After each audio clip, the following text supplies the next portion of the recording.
Ok, mesdames, messieurs, chers compatriotes, à tous les frères du Cameroun, de l'Afrique, je vais faire cette vidéo ce matin parce que je n'ai pas bien dormi. J'ai mal dormi. Ouais. Il y a quelque chose qui m'a estomaqué hier, ce qu'on a appelé la proximité sociologique. C'est-à-dire les gens rivalisent d'adresse tous les jours pour nous démontrer à quel point il y a un dérapage. La proximité sociologique. Qu'est-ce que c'est la proximité sociologique qui a été déclarée par un certain monsieur Charles Atanganamanda? Donc il faille que pour aujourd'hui là, qu'on essaie de comprendre de quoi est-ce qu'il s'agit. Parce que là je n'ai pas bien dormi, surtout que cette expression était adressée particulièrement à un Camerounais dont beaucoup ou l'ensemble des Camerounais se reconnaît. Un Camerounais qui nous rend tous fiers, un Camerounais qui valorise nos qualités, qui valorise notre pays, qui est un porte-étendard. Donc là, on a en droit de se poser des questions, à essayer de comprendre qu'est-ce qui ne va pas chez nous, pour que les gens commencent à arriver à ces extrêmes. Comment se fait-il que l'extrémisme commence à prendre les cœurs, au point où on retrouve de la barbarie intellectuelle dans le comportement de certaines personnes, du clientélisme intellectuel. Donc là, il faut qu'on essaie de comprendre, parce qu'il y a quelque chose qui ne va pas. Qu'est-ce qui a dérapé? Est-ce que le client, est-ce que ce qu'on appelle la proximité sociologique voudrait forcément dire proximité idéologique? Parce qu'il y a un problème. Pour que quelqu'un qui se vante d'être un grand communicateur puisse arriver à ce genre de situation, à ce genre de déclaration, à faire ce genre d'analyse, c'est qu'il y a quelque chose qui ne va pas. Qu'est-ce qu'on défend? Qu'est-ce qu'on veut cacher? Pourquoi il faut toujours jeter l'anathème sur les autres? Pourquoi il faut toujours édulcorer la vérité? Pourquoi il faut toujours qu'à chaque moment qu'on pense que les autres sont en train de faire des complots, qu'il y a toujours des théories du complot, bien qui sont toujours en train de se lier avec qui ou tel, pour telle ou telle raison? Franchement, il y a quelque chose qui ne va pas. Donc là, c'est ça. Est-ce que le paroxysme, la proximité, autant pour moi, sociologique, voudrait forcément dire proximité idéologique? Et quelle est la corrélation ou alors le rapprochement entre l'expression proximité sociologique et la personne d'Alain Foucault? Parce que c'est de ça qu'il s'agit.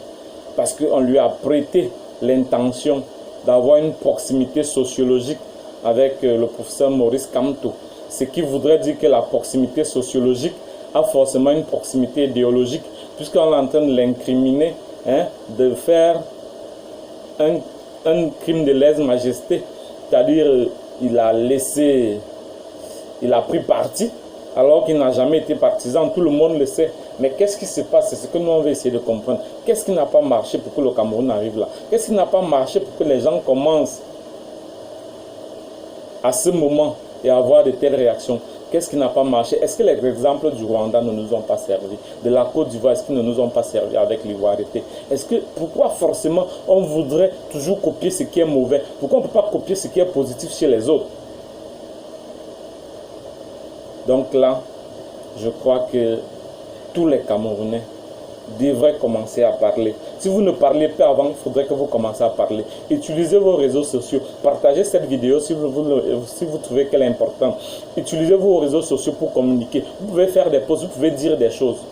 Parce que ce n'est pas quand ça va se gâter que vous allez vous lever et puis vous allez dire « Ah, on ne voulait pas, on n'avait pas prévu, on n'aurait pas souhaité ». C'est maintenant qu'il faut commencer à dénoncer. Parce qu'il y a des gens qui s'étaient « Non, moi je veux voir grandir mes enfants. Ah, moi je ne fais pas la politique. Moi je ne suis pas ci, moi je ne suis pas ça. » Mais si le pays là n'est pas bien, tes enfants vont grandir dans quelles conditions? Ils seront misérables. Ils seront toujours les boys de la petite qui a dit au Camerounais qu'elle n'est pas allée se soigner là, elle peut se faire opérer quand elle veut. Et c'est parce qu'ils ont la haine et puis ils n'ont rien. Comme si on faisait concours pour être la fille du président. Donc ça, il faudrait que vous soyez un peu sérieux, apprenez à réfléchir. Un contemporain disait qu'un esclave qui ne peut pas assumer sa révolte ne mérite pas qu'on s'apitoie sur son sort. Et ça, c'est vrai. Un esclave qui ne peut pas assumer sa révolte ne mérite pas qu'on s'apitoie sur son sort. La preuve, nous-mêmes, on n'a jamais rien fait de grand. En Afrique surtout. Quelques-uns ont lutté et quelques-uns les ont trahis. Nous, on a connu toute notre vie l'esclavage. Depuis la période de la traite par les arabo-musulmans, ce sont eux qui ont commencé la traite des Noirs. Ils l'ont fait pendant assez longtemps, pendant plusieurs siècles, avant que la traite transatlantique, la traite des Noirs transatlantiques, bien sûr, vienne permettre d'abolir celle-là. C'est elle qui a permis que les arabo-musulmans arrêtent la traite des Noirs. Maintenant, elle a commencé, elle aussi, elle est arrivée à un niveau où il fallait. Parce qu'il y avait des Noirs américains qui avaient commencé, et puis il y avait quelques têtes se sont levées, quelques intellectuels, oui. Donc franchement, si vous refusez de vous impliquer, de discuter, de parler, de dénoncer maintenant, vous n'aurez pas le temps de dénoncer parce qu'il sera trop tard quand ça va exploser. Les gens disent qu'on parle de calamité. Non, les faits sont là, les faits sont graves et les faits sont têtus. Le temps sera au rendez-vous, l'histoire nous jugera. Donc à chacun de prendre ses responsabilités. Personne ne viendra parler à notre place. Vous pouvez pas avoir peur. Ayez peur, pensez qu'il est prompt pour vous de remplir vos besoins du ventre. Si vous avez mangé, c'est suffisant, mais la vie, c'est pas seulement ça. La vie, c'est pas seulement ça. Il est temps de dénoncer. Vous devez apprendre à dénoncer. Vous devez commencer à dénoncer, c'est votre devoir. Le Cameroun, nous on est né là, moi je suis né il y a 40 ans, là, ou 41 ans, exactement. Ce Cameroun-là, toutes les ethnies vivaient en paix. Dans mon village, il y avait les Bamileke. Moi, j'ai les neveux Bamileke qui sont plus âgés que moi. Donc, imaginez à quel moment on a commencé à se brasser. Comment se fait-il que maintenant, les gens commencent à nous parler de proximité sociologique? Moi, dans ma famille, il y a tout Bamileke, Bassa, Mundang, Tupuri, il y a tout dans ma famille. Et puis quelqu'un se lève, il parle de proximité sociologique. Le monsieur à qui il est en train de parler là, sa maman est des Edo. En Afrique, on connaît que le vrai village de l'enfant, c'est le village de sa maman. La maman d'Alain Foucault est des Edo. Donc, il est plus Douala de par sa maman. Il parle très bien le Douala. Donc, comment se fait-il que aujourd'hui, on lui prête des intentions? Il y a quelque chose qui ne va pas. Alors, il faudrait que M. Charles Atangamanda nous explique d'abord ce qu'il appelle la proximité sociologique. Parce que la proximité sociologique, c'est la proximité dans une société. Donc, lui, il résume la société à une ethnie. Ok, d'accord. Je ne savais pas que s'il avait parlé d'une proximité ethnique, peut-être j'allais comprendre.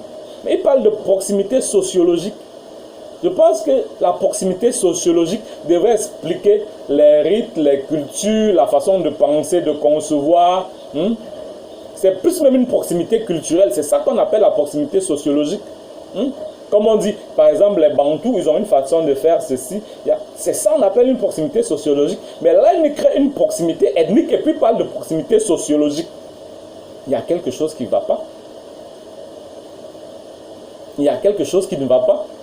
Il nous dit que la proximité sociologique, c'est le fait d'être né ou avoir venir de la même région ou avoir les parents qui viennent de la même région que quelqu'un. Moi, je croyais que c'était une proximité ethnique. Il y a quelque chose qui ne va pas. Il y a quelque chose qui ne va pas, franchement. Pourquoi vouloir toujours défendre l'indéfendable? Il y a une dame qui a tué un enfant l'autre jour, un jeune garçon, l'autre jour à Bafoussam. Vous ne pouvez pas parler de ça? Vous qui êtes censé communiquer pour le peuple? Vous à qui on paye avec l'argent du contribuable camerounais, vous ne pouvez pas parler de ça? Tout le monde, attendez. Où on va là même? On est où là? Si Aïdjo était dans sa tombe actuellement au Cameroun, je crois qu'il allait sortir. Ouais. Il allait comprendre qu'il a fait la plus grosse bêtise de sa vie. En 1982. De toute sa vie, c'est sa plus grosse bêtise. Donc, parce que vous êtes assis, vous pensez que le Cameroun vous appartient, vous pensez que vous avez tous les droits, vous pensez que vous avez le droit d'imposer aux Camerounais votre pensée. D'abord, vous n'êtes pas des patriotes, c'est vous les antipatriotes. Parce que les vrais patriotes, c'est les autres. Parce que vous ne pensez pas au Cameroun, vous pensez à vous, à votre ventre, à votre petite famille. Parce que vous posez les questions de savoir, mais s'il n'est plus là, qu'est-ce que l'on va faire? Si ce n'est plus ça, qu'est-ce qu'on va faire? Hein? Donc il faut qu'au coûte que vaille qu'on se batte pour rester là, à coup de mensonges, hein? À coup de bâton magique, avec des mensonges. Comment quelqu'un peut mentir même comme un arraché des dents comme ça? Et puis n'est pas gêné, n'a pas la moindre gêne. Franchement, si vous ne pouvez pas décider qu'il est temps que beaucoup de choses s'arrêtent, si vous ne pouvez pas décider qu'il est temps que les choses changent, c'est que nous, on va encore vivre ça pendant très longtemps. Comment se fait-il que nous sommes presque déjà, peut-être à l'exception de la Centrafrique, nous sommes le dernier pays d'Afrique francophone, ou du Tchad? Qu'est-ce qui n'a pas marché? Le Rwanda est venu nous dépasser, le Burkina, même chose. Mais nous, qu'est-ce qui se passe? En termes de richesse naturelle, nous sommes au-dessus de tout le monde en Afrique francophone. Mais comment se fait-il qu'on soit à la traîne? Quand on veut parler, on veut dire non, laissez ça, ça c'est le Cameroun. Bon, ok, il faut aller vivre là-bas, il faut nous laisser. Quand tu veux parler, on te dit, il faut laisser les vieux. Il faut laisser le vieux, il faut respecter les grandes personnes. Toi, tu es qui? Est-ce que c'est ton camarade? Le rôle d'un journaliste, c'est de passer et de communiquer. Mais la communication, c'est dans la vérité. Si tu n'es pas d'accord avec quelqu'un, tu lui expliques ton raisonnement, mais tu ne crées pas des problèmes de personnes. Tu ne crées pas des situations qui peuvent entraîner d'autres effets, qui peuvent être néfastes pour notre pays. Parce que là, franchement, il y a quelque chose qui ne va pas. Il y a quelque chose qui ne va pas. Et si vous ne voyez pas ça, si vous refusez de voir, c'est que vous êtes aveugle. Malgré que vous avez les yeux ouverts, parce qu'il y a quelque chose qui ne va pas. Rappelez-vous qu'il y a quelques années, il y a eu beaucoup de problèmes quand la période du multipartisme est arrivée au Cameroun. On a eu des charniers, on a eu ça, il y a eu des exactions. Après, on nous a laissé croire que les choses avaient évolué. Il y a les médias, on pensait qu'on pouvait discuter. On retrouvait les gens sur les plateaux de Canal 2 et tout ça là. Oui, on a commencé à penser que les choses avaient évolué. Mais est-ce que le pays avait bougé? Quand on finissait de discuter là, on finissait de suivre, on pensait que ce que les gens avaient dit avait été écouté. Mais en fait, rien du tout. On parlait pour rien. Les gens allaient parler pour rien. On a eu des journalistes qui ont été mis en prison, molestés et tout ça là. Donc là, il faut qu'on nous dise, parce qu'il a dit proximité sociologique. Ça veut dire que, comme il a une proximité sociologique avec Maurice Kamto, donc Alain Foka doit forcément avoir une proximité idéologique avec Maurice Kamto. Il faut qu'il nous dise. Donc, Paul Biya fait des scores à la Corée du Nord chez lui parce qu'il y a une proximité sociologique. Parce que si c'est ça, il faut qu'il nous dise. Parce que c'est comme ça, nous, on comprend ce qu'il appelle proximité sociologique. Il faut qu'il nous dise. Il faut qu'il nous dise aussi s'il soutient Paul Biya parce que c'est une proximité sociologique. Il faut nous dire si tous les fameux Ndong et autres là, tous ces boules-là qui s'acharnent là, qui s'agrippent à ce pouvoir, ces éwonos, ces bêtis là, ce qu'ils veulent appeler, quand ils s'accrochent comme des chauves-souris là, si c'est parce qu'ils ont une proximité sociologique avec Paul Biya. Comme la proximité sociologique est très forte là, très forte autant pour moi, excusez-moi, comme la proximité sociologique est très forte là, mais dites-nous où il se trouve, puisque vous êtes, parce que quand on parle de proximité, ça veut dire que vous avez un lien qui vous rapproche. Donc, dites-nous où il est, pourquoi on ne le voit pas depuis le début du coronavirus?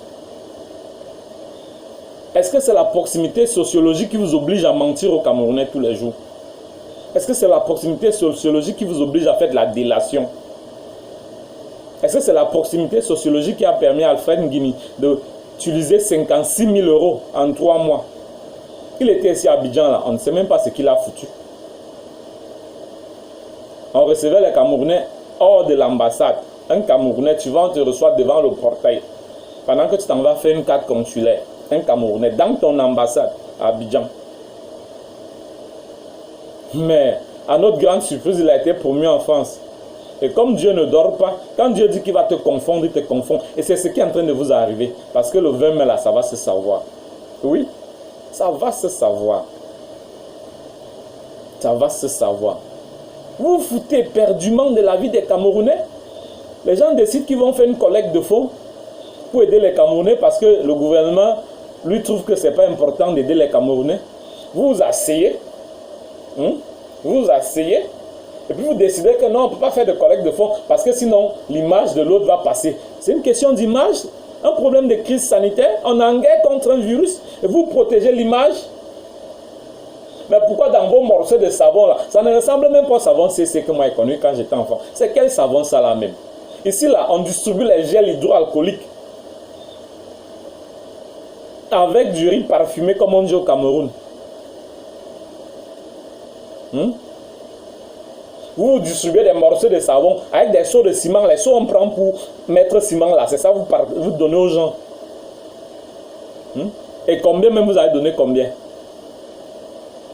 Il y a le sinistre de Ngouaché là. Depuis que ça a eu lieu là, vous n'avez rien fait.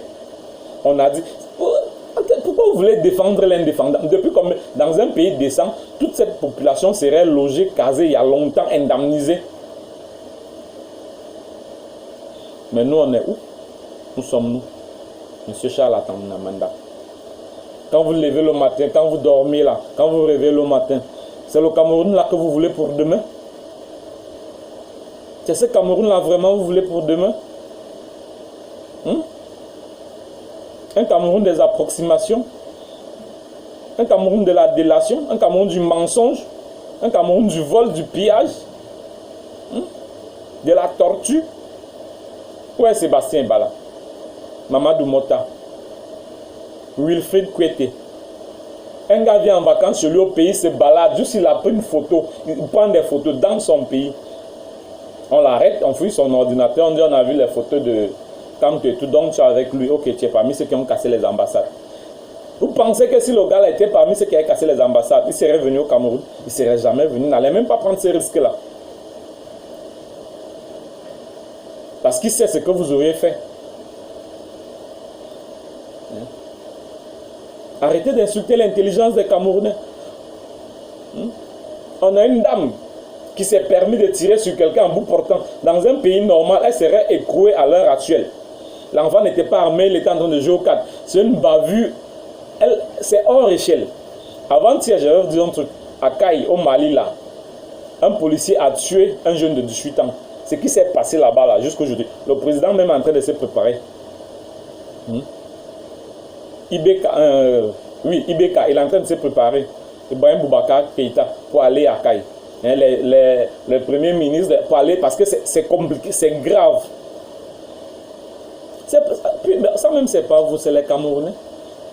Parce que quand tu ne peux pas assumer ta propre révolte, il n'y aura personne pour s'apitoyer sur ton sort. C'est vrai qu'on n'est pas d'accord qu'il faut faire de la violence des casses, mais à un moment, ça devient compliqué. Parce que quand c'est un peuple est tellement ostracisé, à un moment, franchement, la révolte est de droit. Ça, il faut que vous le saviez. Que vous le sachiez autant pour moi. Parce qu'il y a quelque chose qui ne va plus. On ne peut pas torturer, humilier, tuer des Camerounais impunément. Cette dame-là, je suppose qu'elle est maman. Si c'était son fils qu'on avait tué comme ça, là, vous aurez dit quoi? Elle aurait fait quoi? Elle, son fils. Si elle n'a pas d'enfant, je prends encore une autre. Elle a des frères, elle a des neveux. Elle a pensé à la famille. Comment on peut être méchant, cruel à ce point? Le Cameroun vous a même fait quoi? Le Cameroun vous a tout donné. Vous êtes venu vous asseoir un matin, vous avez créé des trucs, vous avez pensé que c'était votre village, que Etoudila c'était votre champ de manioc, donc vous ne pouvez pas vous éloigner de là. Parce que si vous vous éloignez de là, c'est pas bon. Donc il faut tout faire pour rester accroché.